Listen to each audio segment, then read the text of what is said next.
Hello दोस्तों, I hope आप सब अच्छे होंगे। साथियों, हम लोग उत्तर प्रदेश आर ओ 2023 के लिए प्रैक्टिस सेट सॉल्व कर रहे हैं। और अभी जो प्रैक्टिस सेट सॉल्व कराया जा रहा है वो पीसीएस मंत्रा द्वारा पब्लिश किए गए टेस्ट सीरीज को सॉल्व कराया जा रहा है। और यह है टेस्ट नंबर 4, जिसके अंतर्गत आर ओ के सेकेंड पेपर हिंदी के महत्वपूर्ण प्रश्नों को डिस्कस किया जाएगा, उन्हें सॉल्व किया जाएगा। तो यदि आप लोग चैनल पर नए हैं तो सब्सक्राइब कर लीजिए और बेल आइकन को प्रेस कर लीजिए, जिससे वीडियो के महत्वपूर्ण नोटिफिकेशन आप लोगों को मिलते रहें। और वीडियो से रिलेटेड कोई कन्फ्यूजन हो, कोई डाउट हो या किसी प्रकार का सजेशन हो तो कमेंट बॉक्स में कमेंट करके बता सकते हैं। इसका पीडीएफ भी आप लोगों को टेलीग्राम चैनल पे प्रोवाइड करा दिया जाएगा, वहाँ से जाकर डाउनलोड करके आप और प्रैक्टिस कर सकते हैं, जिससे कि जो क्वेश्चंस आप लोग सॉल्व कर रहे हैं उससे रिलेटेड जो भी डाउट हो वो डाउट आप लोगों के क्लियर हो जाए। तो चलिए इसी के साथ वीडियो की शुरुआत करते हैं। और वीडियो अगर अच्छा लगे तो लाइक करना बिल्कुल भी ना भूलें। अपने दोस्तों साथियों के साथ वीडियो ज़रूर शेयर कर दिया करें। तो और ये प्रैक्टिस सेट जो है अभी ये फोर्थ है, हिंदी के प्रैक्टिस सेट को सॉल्व किया जाएगा। इसके बाद जो है आपके पीसीएस मंत्रा का प्रैक्टिस सेट जैसे समाप्त होता है, ख़त्म होता है, उसके बाद स्टडी फॉर सिविल सर्विसेज की प्रैक्टिस सेट को भी प्रॉपर अच्छे से सॉल्व कराया जाएगा। तो आप लोग मेरे साथ बने रहिए। आर ओ के लिए जो भी अच्छे कंटेंट हैं, अच्छे प्रैक्टिस सेट मार्केट में अवेलेबल हैं, उन सबको प्रॉपर अच्छे से कवर कराया जाएगा। और इसके साथ साथ करंट अफेयर वाले सेक्शन को भी कवर कराया जाएगा। तो आप लोग बस मेरे साथ बने रहिए और वीडियो को लाइक ज़रूर कर दिया करें। तो चलिए इसी के साथ वीडियो की शुरुआत करते हैं। क्वेश्चन नंबर फर्स्ट देखिए, निम्नलिखित में से कौन सा ईर्ष्या का पर्यायवाची शब्द नहीं है? कुढ़न, द्वेष, डाह या फिर उत्कंठा। इसका जो सही आंसर है वो हो जाएगा ऑप्शन डी। उत्कंठा जो है यह ईर्ष्या का पर्यायवाची नहीं है, जबकि कुढ़न, द्वेष और डाह है ये सभी क्या है? ये सभी आपके ईर्ष्या के पर्यायवाची शब्द हैं। ठीक है, उत्कंठा की अगर हम बात करें तो यह इच्छा का पर्यायवाची शब्द है। उत्कंठा इच्छा का पर्यायवाची शब्द है। ठीक है, तो सही आंसर क्या हो जाएगा? Option D. नेक्स्ट देखिए, निम्नलिखित में से कौन सा वस्त्र का पर्यायवाची शब्द नहीं है? पट, मयूख, चिर, वसन। इसका सही आंसर हो जाएगा ऑप्शन बी। मयूख जो है यह आपके कपड़ा या वस्त्र का पर्यायवाची शब्द नहीं है, जबकि पट, चीर और वसन यह तीनों वस्त्र या फिर कपड़ा के पर्यायवाची शब्द हैं। मयूख की अगर हम बात करें तो यह किरण का पर्यायवाची शब्द है। मयूख जो है वह किरण का पर्यायवाची शब्द है। ऑप्शन बी जो है वो सही हो जाएगा। निम्नलिखित में से कौन सा किरण का पर्यायवाची शब्द नहीं है? तुषार, अंशु, रश्मि या फिर मरीचि। इसका सही आंसर हो जाएगा ऑप्शन ए। तुषार जो है यह आपके किरण का पर्यायवाची शब्द नहीं है, जबकि रश्मि, अंशु, मरीचि, मयूख ये सभी किरण के पर्यायवाची शब्द हैं। तुषार की अगर हम बात करें तो यह ओस का पर्यायवाची शब्द है। तुषार जो है ओस का पर्यायवाची शब्द है। ठीक है, तो ये भी याद रखिएगा, इंपॉर्टेंट है। नेक्स्ट देखिए, निम्न में से कौन सा कामदेव का पर्यायवाची शब्द है? पारिजात, मधुसूदन, अरविंद या फिर से मन्मथ। इसका सही आंसर हो जाएगा ऑप्शन डी। मन्मथ जो है यह कामदेव का पर्यायवाची है। मन्मथ, मनसीज ये सब कामदेव के पर्यायवाची शब्द हैं। पारिजात की अगर हम बात करें तो कल्प वृक्ष का जो पर्यायवाची है वो पारिजात होता है। मधुसूदन यह जो है आपके, अगर इसकी हम बात करें तो कृष्ण का पर्यायवाची जो है मधुसूदन होता है। कृष्ण का जो पर्यायवाची है वो मधुसूदन हो जाएगा। और अरविंद जो है यह किसका है? कमल का पर्यायवाची शब्द जो है अरविंद होता है। ठीक है, तो कामदेव का क्या हो जाएगा? मन्मथ। ऑप्शन डी सही है। निम्नलिखित में से आकाश का पर्यायवाची शब्द कौन सा है? व्योम, दृग, मंदाकिनी या फिर अजीर। इसका सही आंसर हो जाएगा ऑप्शन ए। आकाश का जो पर्यायवाची शब्द है वो व्योम होता है। ठीक है, देखिए इसमें अगर हम बात करें यह आकाश का पर्यायवाची शब्द है। दृग की अगर हम बात करें, आँख, दृग ज़्यादातर या कह सकते हैं कि दृग जो है यह एक से अधिक का पर्यायवाची शब्द है। और दृग यह उन वस्तुओं के लिए या उन लोगों के लिए या उन किसी भी जीव जंतु के लिए प्रयोग किया जाता है जिनका 2 बार जन्म होता है। जैसे अगर ब्राह्मण की बात करें, उनका भी 1 बार जन्म, और जब एक बार उनका यज्ञोपवीत जनेऊ जब धारण करते हैं तो ऐसा माना जाता है कि उनका फिर से जन्म हुआ है, तो उनके लिए भी दृग शब्द का प्रयोग होता है। जो पक्षी होते हैं उनके लिए भी दृग शब्द का प्रयोग होता है। क्यों? क्योंकि एक बार वो अंडे के रूप में बाहर आते हैं, फिर अंडे से बाहर निकलते हैं, तो ऐसा माना जाता है कि उनका भी 2 बार जन्म हुआ है। तो ये याद रखिएगा कि 2 बार जिनका जन्म होता है और ऐसी मान्यता हो कि जिनका 2 बार जन्म होता है उनके लिए दृग शब्द का प्रयोग किया जाता है। ठीक है, तो इसमें पूछा है आकाश का पर्यायवाची, इसका व्योम हो जाएगा। दृग के अगर हम बात करें तो यह जो है आँख, आँख भी एक नहीं 2 होती है। ठीक है, तो यह भी जो है आँख का हो जाएगा। अगर हम बात करें मंदाकिनी, आकाश गंगा का जो पर्यायवाची शब्द है वह होता है मंदाकिनी। उसके बाद है आपका अजीर। अजीर जो है यह आंगन का पर्यायवाची शब्द है। ठीक है, अजीर जो है आंगन का पर्यायवाची है। नेक्स्ट देखिए, निम्नलिखित में से कौन सा घोड़ा का पर्यायवाची शब्द है? नग, तुरंग, कृषाणु या फिर अटवी। इसका सही आंसर हो जाएगा ऑप्शन बी। घोड़ा का जो पर्यायवाची शब्द है वो होता है तुरंग। इसमें नग जो है पर्वत का पर्यायवाची शब्द है, कृषाणु जो है वह अग्नि का पर्यायवाची शब्द हो जाएगा, और अटवी जो है यह जंगल का पर्यायवाची शब्द है। इसका सही आंसर हो जाएगा ऑप्शन बी, तुरंग। निम्नलिखित में से कौन सा एक पर्यायवाची की दृष्टि से अन्य सभी से भिन्न है? महिधर, मेरु, भूषण या फिर तुंग। इसका सही आंसर हो जाएगा ऑप्शन सी, भूषण। भूषण का अर्थ होता है गहना, आभूषण, जबकि महिधर, मेरु, तुंग ये सभी पर्वत के पर्यायवाची शब्द हैं। ठीक है, तो इसका सही आंसर हो जाएगा ऑप्शन सी। निम्नलिखित में से कौन सा एक पर्यायवाची की दृष्टि से अन्य सभी से भिन्न है? सूक, कीर, सुआ या फिर द्रुम। इसका सही आंसर है ऑप्शन सी, द्रुम। द्रुम का अर्थ होता है क्या? वृक्ष। यह जो है वृक्ष का पर्यायवाची शब्द है, जबकि सूक, कीर, सुआ ये सभी जो है सुग्गा, या कह सकते हैं कि जो तोता होता है ना उसका पर्यायवाची शब्द है ये सभी। ठीक है, तोता के पर्यायवाची शब्द हैं। ठीक, तो इसका सही आंसर हो जाएगा ऑप्शन सी। निम्नलिखित में से कौन सा पर्यायवाची की दृष्टि से अन्य सभी से भिन्न है? समीर, केतन, मारुत या फिर प्रभंजन। इसका सही आंसर है ऑप्शन बी, केतन। केतन जो है यह ध्वज या झंडा का पर्यायवाची शब्द है, जबकि समीर, मारुत, प्रभंजन ये सभी जो है हवा या पवन के पर्यायवाची शब्द हैं। ठीक है, हवा या पवन का पर्यायवाची शब्द है। तो इसका जो सही आंसर है वो हो जाएगा ऑप्शन बी, केतन। पर्यायवाची की दृष्टि से निम्न में से कौन सा युग्म सुमिलित नहीं है? यश का कीर्ति, मध्य आशव, यमुना, रविसूत, वर्षा, पावस। आपको बताना है कौन सा विकल्प गलत है।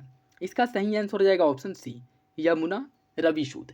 यह रविसूत की अगर हम बात करें तो यह यमुना का नहीं बल्कि घोड़ा का पर्यायवाची है। रविसूत घोड़ा का पर्यायवाची है, तो यही गलत है। अन्य तीनों विकल्प जो है वो सही है। तो इसका सही आंसर क्या हो जाएगा? ऑप्शन सी, यमुना। नेक्स्ट देखिए, सभी मिलकर स्कूल जाता है, वाक्य का शुद्ध रूप क्या होगा? सभी मिलकर स्कूल गए, सभी मिलकर साथ स्कूल जाते हैं, सभी मिलकर स्कूल जाते हैं, या सभी साथ स्कूल जाते हैं। इसका जो सही आंसर है वो हो जाएगा ऑप्शन सी, सभी मिलकर स्कूल जाते हैं, या सही है। निम्नलिखित में से कौन सा वाक्य सही है? श्री राम 14 वर्ष के बाद वन से वापस लौटे। श्री राम 14 वर्ष के बाद वनवास से वापस लौटे, श्री राम 14 वर्ष बाद वन से वापस लौटे, या फिर श्री राम 14 वर्ष के बाद वन से लौटे। इसका जो सही आंसर है वो हो जाएगा ऑप्शन डी, श्री राम 14 वर्ष के बाद वन से लौटे। यह जो है आपका शुद्ध रूप है, ऑप्शन डी सही है। जीवन और साहित्य का घोर संबंध है, इसका शुद्ध रूप क्या होगा?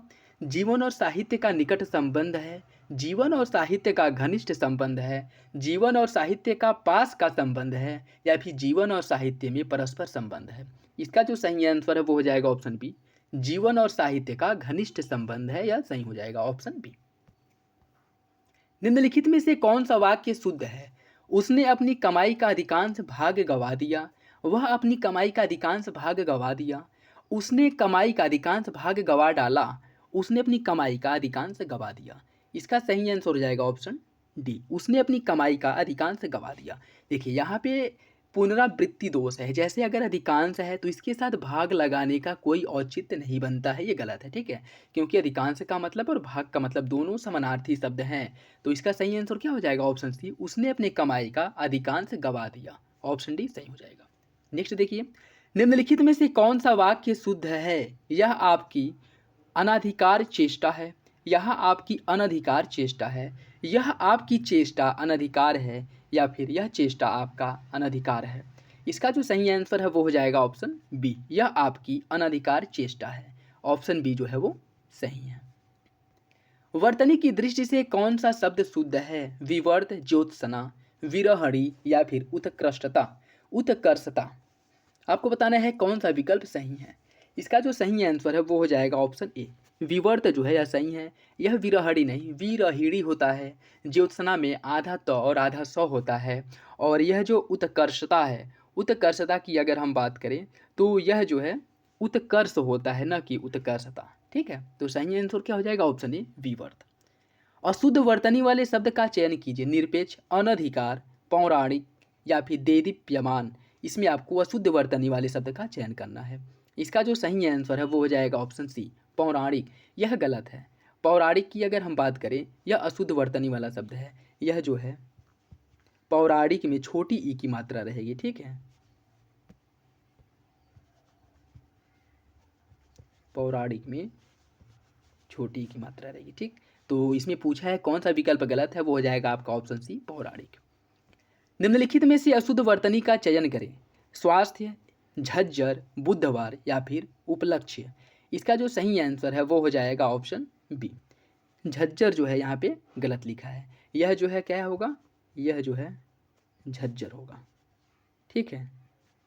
तो सही आंसर क्या हो जाएगा, इसमें झज्जर नहीं होगा बल्कि इसका क्या हो जाएगा,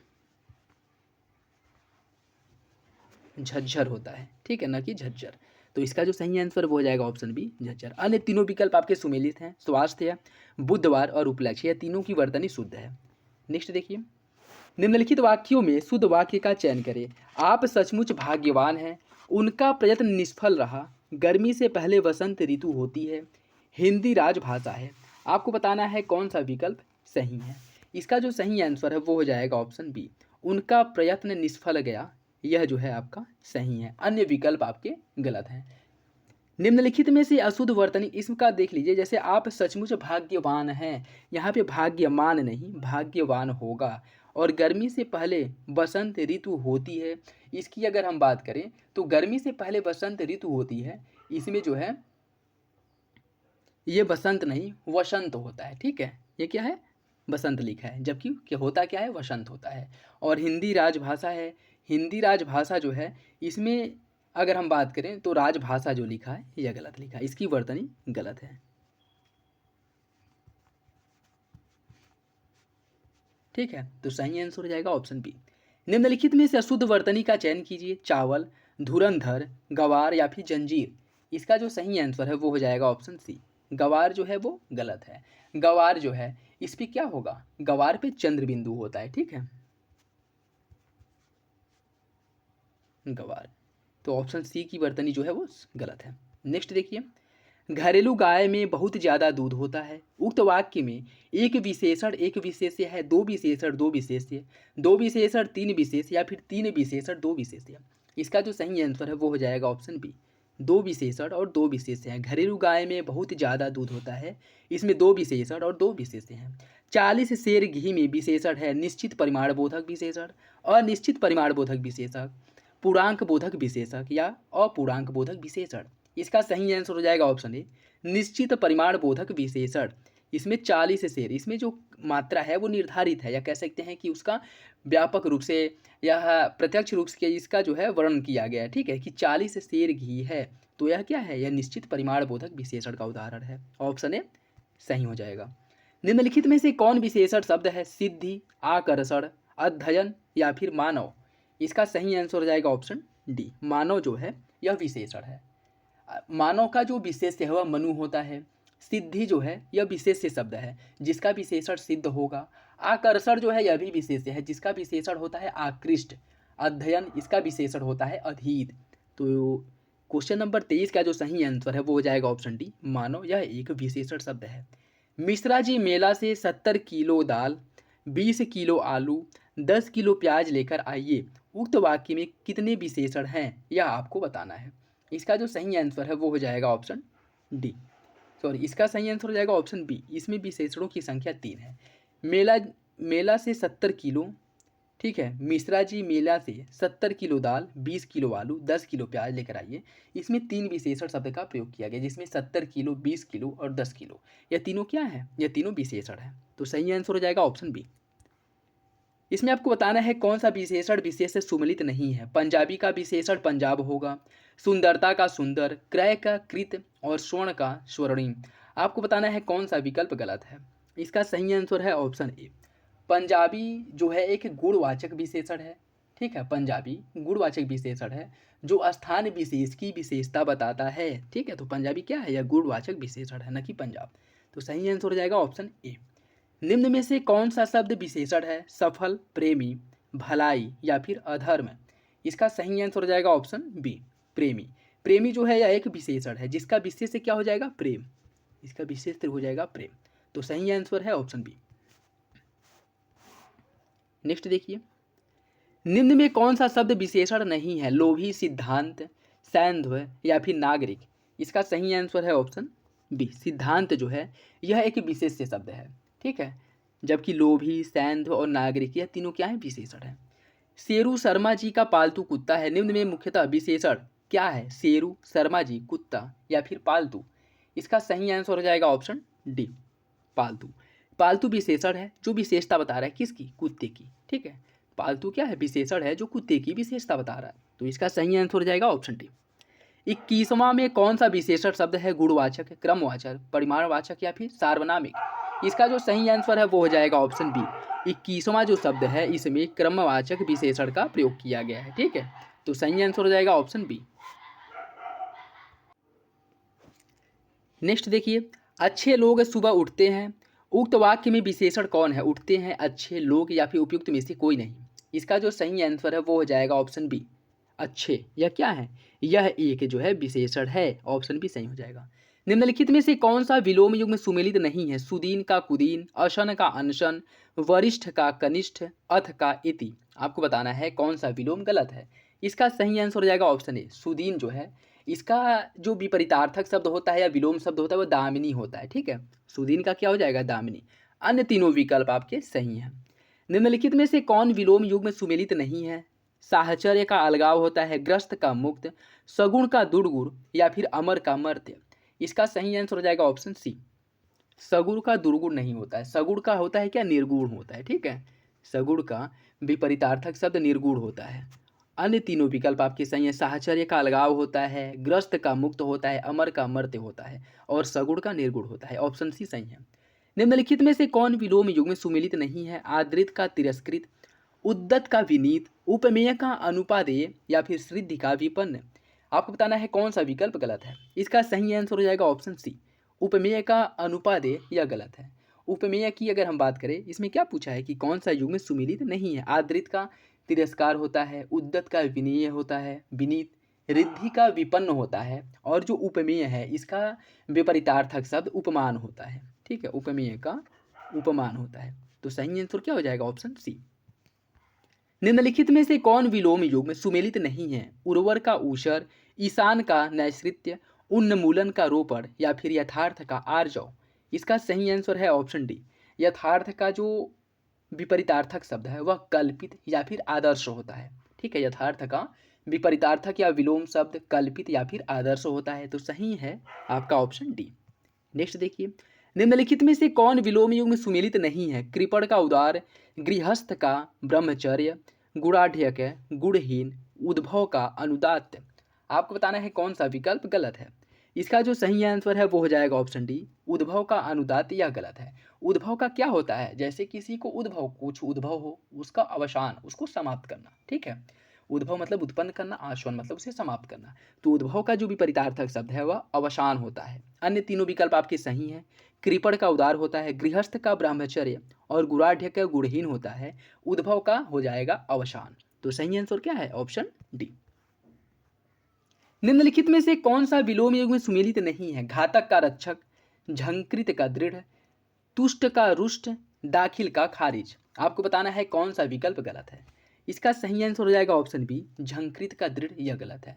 झंकृत की अगर हम बात करें, झंकृत का जो विलोम है वह निस्तब्ध होता है, ठीक है। झंकृत का विलोम क्या हो जाएगा?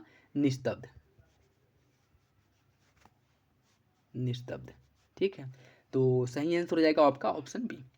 निम्नलिखित में से असीम का विलोम क्या होगा? असीम का जो विलोम है वह ससीम होता है, ऑप्शन सी सही है। शब्द और उनके विलोम के संदर्भ में कौन सा सही सुमिलित नहीं है? गृहीत का व्यक्त, गुरुत्व का लघुत्व, आकीर्ण का सांकीर्ण, क्रोध का क्षमा। आपको बताना है कौन सा विकल्प गलत है। इसका जो सही आंसर है वो हो जाएगा ऑप्शन सी, आकीर्ण का सांकीर्ण यह गलत है। आकीर्ण का जो विलोम है वह सांकीर्ण नहीं बल्कि क्या होता है? विकीर्ण होता है, ठीक है। इसका विलोम जो है वह हो जाएगा विकीर्ण। अन्य तीनों विकल्प आपके सही हैं, तो इसका जो सही आंसर है वो हो जाएगा ऑप्शन सी। शब्द और उनके विलोम शब्द के संदर्भ में निम्नलिखित में से कौन सा सही सुमिलित नहीं है? अर्जित का उपलब्ध, अदोष का सदोष, अवेच्छा का अनवेच्छा और आलोक का तिमिर। आपको इसमें गलत युग्म का सुमिल करना है। इसका सही आंसर हो जाएगा ऑप्शन ए, अर्जित जो है इसका विलोम अनर्जित होता है। ठीक है, अर्जित का अनर्जित होता है, अदोष का सदोष, अवेच्छा का अनवेच्छा, आलोक का तिमिर। अर्जित का क्या हो जाएगा? अनर्जित। अर्जित का अनर्जित हो जाएगा। तो इसका जो सही आंसर है वो हो जाएगा आपका ऑप्शन ए। नेक्स्ट देखिए, उन्मूलन का विलोम क्या होगा? आमूलन, निर्मूलन, उत्तमूलन या फिर आरोपण। उन्मूलन का जो विलोम है वह आरोपण या फिर रोपण, यह दोनों जो है उन्मूलन के विपरीतार्थक या फिर विलोम शब्द है। तो इसका जो सही आंसर है वो हो जाएगा ऑप्शन डी। खाने से बना हुआ, खाने से बचा हुआ जूठा भोजन के लिए एक शब्द क्या है? बुभुक्षा, उत्छिष्ट, पिष्ट पेषण या फिर निशंग। इसका जो सही आंसर है वो हो जाएगा ऑप्शन बी। खाने से बचे हुए जूठे भोजन के लिए एक शब्द का जो प्रयोग किया जाता है उसके लिए एक शब्द होता है उत्छिष्ट। बुभुक्षा की अगर हम बात करें, खाने की इच्छा के लिए एक शब्द होता है बुभुक्षा, और खाने से बचा हुआ जूठा भोजन के लिए उत्छिष्ट। कही हुई बात को बार बार कहना पिष्ट पेषण, किसी के साथ संबंध न रखने वाला निसंग होता है। तो इसका सही आंसर हो जाएगा ऑप्शन बी। जो स्त्री के वशीभूत या उसके स्वभाव जैसा हो उसके लिए एक शब्द क्या होगा? स्त्रैण, असूर्यम पश्चा, प्रियदर्शी या फिर समदर्शी। इसका सही आंसर हो जाएगा ऑप्शन ए, स्त्रैण। जो स्त्री के वशीभूत हो या उसके स्वभाव वाला हो उसके लिए एक शब्द का प्रयोग किया जाता है स्त्रैण। असूर्यम पश्चा मतलब जो स्त्री सूर्य भी न देख सके उसके लिए एक शब्द का प्रयोग किया जाता है असूर्यम पश्चा। और जो देखने में प्रिय लगे उसके लिए एक शब्द प्रियदर्शी। जो सबको समान भाव से देखे उसके लिए एक शब्द का प्रयोग होता है समदर्शी। तो इसका सही आंसर क्या हो जाएगा? Option B. 15 दिन में एक बार होने वाले के लिए एक शब्द क्या होगा? पाक्षिक, 15, त्रैमासिक या फिर मासिक। इसका सही आंसर हो जाएगा ऑप्शन ए, पाक्षिक। 15 दिन में एक बार होने वाले के लिए एक शब्द का प्रयोग किया जाता है पाक्षिक। मासिक, माह में एक बार होने वाले के लिए प्रयोग किया जाता है त्रैमासिक, 3 माह में एक बार। और अर्धवार्षिक या छमाही, 6 माह में एक बार। तो इसका सही आंसर क्या हो जाएगा? ऑप्शन ए, पाक्षिक। दो लोगों के बीच परस्पर होने वाली बातचीत के लिए एक शब्द क्या होगा? कथित, कथोपकथन, कानीन या फिर किंवदंती। इसका सही आंसर हो जाएगा ऑप्शन बी, कथोपकथित। कथोपकथन जो है यह दो लोगों के बीच परस्पर होने वाली बातचीत के लिए एक शब्द है। कथित की अगर हम बात करें, कथित जो है जो कहा गया हो, किंवदंती जो बात पूर्व काल से लोगों से सुनकर प्रचलित हो, मतलब लंबे समय से जो सुनी सुनाई बात प्रचलन में हो उसके लिए एक शब्द का प्रयोग किया जाता है किंवदंती। कानीन, जिसका जन्म अविवाहित कन्या के गर्भ से होता है उसके लिए एक शब्द का प्रयोग किया जाता है कानीन। तो इसका सही आंसर क्या हो जाएगा? Option B, कथोपकथन। नेक्स्ट देखिए, जिस स्त्री के एक ही संतान होकर फिर कोई संतान न हुई हो उसके लिए एक शब्द क्या होगा? कृत, कुछ भर, काकबध्या या फिर बध्या। इसका सही आंसर हो जाएगा ऑप्शन सी, उसके लिए एक शब्द का प्रयोग किया जाता है काकबध्या। कृत की अगर हम बात करें, जिसे खरीद लिया गया हो उसके लिए एक शब्द का प्रयोग किया जाता है कृत। केवल पेट भरने के लिए एक शब्द होता है कुछीधर। और जिस स्त्री के एक ही संतान होकर फिर कोई संतान न हो उसके लिए एक शब्द होता है काकबध्या। तो इसका सही आंसर क्या हो जाएगा? Option C. जिसके सर पर बाल न उगे उसके लिए एक शब्द क्या होगा? खेचर, गुरुघ्न, खलवाट या फिर चंपू। इसका सही आंसर हो जाएगा ऑप्शन सी, खलवाट। खलवाट जिसके सिर पर बाल न उगे, खेचर जो नभ में चलता हो, गुरुघ्न गुरु की हत्या करने वाला मनुष्य गुरुघ्न, चंपू गद्य और पद्य मिश्रित काव्य के लिए चंपू। ठीक है, तो इसका सही आंसर क्या हो जाएगा? ऑप्शन सी, खलवाट। जिसके सिर पर बाल न उगे उसके लिए खलवाट शब्द का प्रयोग किया जाता है। अनुश्रुति शब्द के लिए एक वाक्य क्या होगा जो सुनने योग्य हो, जो कानों को सुनने में कटु लगे, परंपरा से सुना हुआ या फिर सुनकर भी ना सुनने का नाटक करना। इसका सही आंसर हो जाएगा ऑप्शन सी, परंपरा से सुना हुआ बात के लिए अनुश्रुति शब्द का प्रयोग किया जाता है। और जो सुनने योग्य हो उसके लिए एक शब्द होता है श्रव्य। जो कानों को सुनने में कटु लगे उसके लिए एक शब्द होता है कड़कटु। परंपरा से सुना हुआ अनुश्रुति, और सुनकर भी न सुनने का नाटक करना अनसुना। तो इसका सही आंसर क्या हो जाएगा? ऑप्शन सी, परंपरा से सुना हुआ। नेक्स्ट देखिए, नित्य दिन दुखियों को भोजन देने की व्यवस्था के लिए एक शब्द क्या होगा? स्वेदज, सदावर्त, त्रियामा या फिर समष्टि मूलक। इसका सही आंसर हो जाएगा ऑप्शन बी, सदावर्त। सदावर्त जो है दिन दुखियों को भोजन देने की व्यवस्था के लिए सदावर्त एक शब्द हो जाएगा। पसीने से उत्पन्न होने वाले के लिए एक शब्द होता है स्वेदज। नित्य दिन दुखियों को भोजन देने की व्यवस्था सदावर्त। और रात्रि का जो तीसरा पहर है उसके लिए एक शब्द होता है त्रियामा। इसका सही आंसर क्या हो जाएगा? Option B. वह काव्य जिसका अभिनय किया जाए उसके लिए एक शब्द क्या होगा? वर्धमान, मद्यप, रूपक या फिर यथाशक्ति। इसका जो सही आंसर है वो हो जाएगा ऑप्शन सी, रूपक। वर्धमान जो बढ़ रहा हो, जो शराब का आदि हो, उसके लिए एक शब्द मद्यप होता है। वह काव्य जिसका अभिनय किया जाए रूपक कहलाता है। अपनी शक्ति भर यथाशक्ति। ठीक है, तो इसका सही आंसर क्या हो जाएगा? ऑप्शन सी। नेक्स्ट देखिए, रिक्त शब्द के लिए एक शब्द क्या होगा? कुछ लाभ पाने की इच्छा, युद्ध करने की प्रबल इच्छा, जीवन का खालीपन या फिर उत्तराधिकार से मिला जायदाद। रिक्त शब्द का जो प्रयोग है वह उत्तराधिकार में मिली संपत्ति के लिए एक शब्द जो है रिक्त होता है। तो सही आंसर क्या हो जाएगा? Option D. अन्य अगर देखें हम, कुछ लाभ पाने की चाह है, इसके लिए एक शब्द होता है लिप्सा। युद्ध करने की प्रबल इच्छा के लिए एक शब्द होता है युयुत्सा। युयुत्सा। तो इसका सही आंसर क्या हो जाएगा? Option D. नेक्स्ट देखिए, निम्नलिखित में से तद्भव शब्द कौन सा है? अक्षर, आशु, गोस्वामी या फिर यमुना। इसका सही आंसर हो जाएगा ऑप्शन बी, आशु। आशु जहाँ पे आपको चंद्र बिंदु देखने को मिल जाए वह मान लीजिएगा आंख बंद करके कि वह क्या है? तद्भव है। तो आशु जो है यह आपका तद्भव शब्द है जिसका तत्सम होता है अश्रु। इसका तत्सम जो है वह अश्रु होता है। तो इसका सही आंसर क्या हो जाएगा? Option B. निम्नलिखित शब्दों में तद्भव शब्द कौन सा है? बच्चा, काश, शब्द या फिर रोम। इसका सही आंसर है ऑप्शन ए। बच्चा जो है यह एक आपका तद्भव शब्द है जिसका तत्सम होता है वत्स। अन्य तीनों विकल्प आपके क्या है? तत्सम शब्द है। काश, रोम, शब्द या अन्य तीनों जो है क्या है? तत्सम है। नेक्स्ट देखिए, निम्नलिखित में से गलत युग्म को पहचानिए। करौदा, करमर्द, खिचड़ी, क्रिसर, गठना, ग्रथन, चमगादड़, चत्वर। आपको इसमें गलत युग्म का चुनाव करना है। इसका सही आंसर हो जाएगा ऑप्शन डी। डी विकल्प जो है वो गलत है। चमगादड़ जो है इसका तद्भव, चमगादड़ क्या है? एक तद्भव शब्द है जिसका तत्सम जो है चर्म चटक होता है। चमगादड़ का तत्सम चर्म चटक होता है। अन्य चबूतरा, चबूतरा यह सभी क्या है?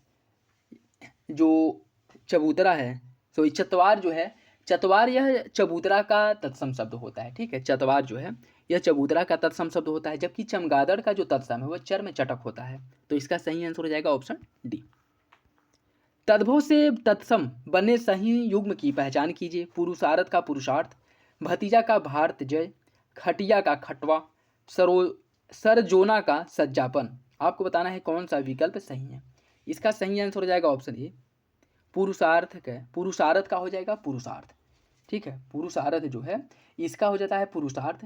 भतीजा का होता है भातृज्य, खाट का खटवा और सजाना का सज्जापन। तो इसकी अगर हम बात करें तो इसका सही आंसर क्या हो जाएगा? Option A. नेक्स्ट देखिए, भातृजय, देखिए इसमें जो है ना ऐसे रहेगा। ठीक, और इसकी अगर हम खाट की हम बात करें तो यह खाट का, खटिया नहीं बल्कि खाट का जो है खटवा होता है। और सजाना का सज्जापन होता है, सरोजना का नहीं। ठीक है, सजाना का होता है सज्जापन। नेक्स्ट देखिए, निम्नलिखित शब्दों में से तद्भव शब्द का चयन कीजिए। आशीष, कार्य, केस या फिर अग्नि। इसका सही आंसर हो जाएगा ऑप्शन सी। केस जो है यह एक तद्भव शब्द है। ठीक है, जिसका तत्सम क्या होगा? इसका तत्सम जो है केश होगा। तो सही आंसर हो जाएगा ऑप्शन सी। गलत युग्म के तत्सम को पहचानिए। तद्भव तत्सम दिया है फिटकरी का स्फटिक, पल्ला का पल्लव, नींबू का नींब या फिर तलवार का तखारी। इसका जो सही आंसर है वो हो जाएगा ऑप्शन सी, नींबू। नींबू का नींबू नहीं, नींबू की अगर हम बात करें, इसमें पूछा है कौन सा युग्म गलत है, तो यह जो है आपका सी गलत है। नींबू का निम्बुक होता है, न कि नींबू। नींबू का होता है निम्बुक। ठीक है, तो ऑप्शन सी गलत है। निम्नलिखित में से कौन सा तत्सम नहीं है? स्फूर्ति, तड़ांग, त्योहार या फिर दीपावली। इसका जो सही आंसर है वो हो जाएगा आपका ऑप्शन सी, त्योहार। त्योहार जो है यह तत्सम शब्द नहीं है। त्योहार क्या है? त्योहार तद्भव है जिसका तत्सम होता है तिथिवार। त्योहार का जो तत्सम है वह तिथिवार होता है, तिथिवार होता है। तो इसका सही आंसर क्या हो जाएगा? Option C. निम्नलिखित में से तद्भव तत्सम का कौन सा युग्म सही नहीं है? कौन सा युग्म सही है ये आपको बताना। चौथा का चतुर्थ, इतना का इयत, 68 का अष्ट, अष्टजिष्ट, 31 का इकत्रिशत। आपको बताना है कौन सा युग्म सही है। इसका जो सही आंसर है वो हो जाएगा ऑप्शन ए, चौथा का चतुर्थ, यह सही है। इसकी अगर हम बात करें और अन्य की, तो इतना का इयत, 68 का अष्टाजष्टि, 31 का एक त्रिंशत, ठीक है। इन सब में जो है कुछ ना कुछ गलत है। इसमें क्या गलत है, जैसे देखिए इसमें इक नहीं होगा, क्या होगा, एक त्रिंशत होगा, एक त्रिंशत होगा। और 68 की अगर हम बात करें, 68 का होता है अष्टाजष्टि, अष्ट नहीं अष्टाजष्टि होता है, ठीक है, न कि अष्टाजिष्ट। यह जो है हो जाएगा आपका